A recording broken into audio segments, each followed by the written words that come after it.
Welcome to food care channel. আলু দিয়ে chicken রান্না করা একটি জনপ্রিয় রেসিপি।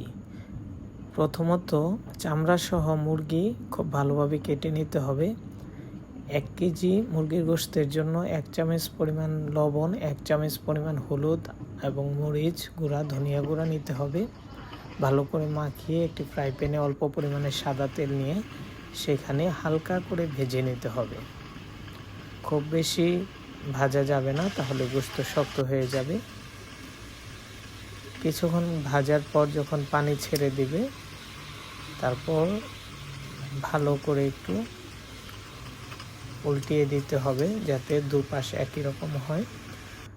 হালকা একটু ভাজা হয়ে যাওয়ার পর গোশতগুলো তেল থেকে উঠিয়ে নিতে হবে। বাকি তেলে মাখানো আলুগুলোকে একটু ভেজে নিতে হবে।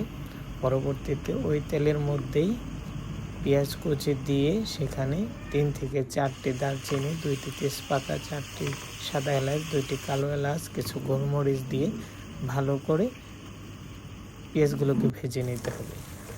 তারপর ওর মধ্যে 2 চামচ আদা বাটা, 2 চামচ ধনিয়া বাটা এবং হলুদের গুঁড়া 1 চামচ, মরিচের গুঁড়া 1 চামচ, 1 চামচ জিরা দিয়ে ভালো করে মিশিয়ে ভেজে নিতে হবে যতক্ষণ পর্যন্ত তেল উপরে ভেসে না যায়। তেল উপরে ভেসে আসলে আলু এবং চিকেনগুলোকে দিয়ে ভালো করে মিশিয়ে নিতে হবে।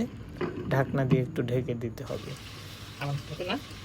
3 থেকে 4 মিনিট পর সেখানে পানি ছেড়ে দিতে পারে।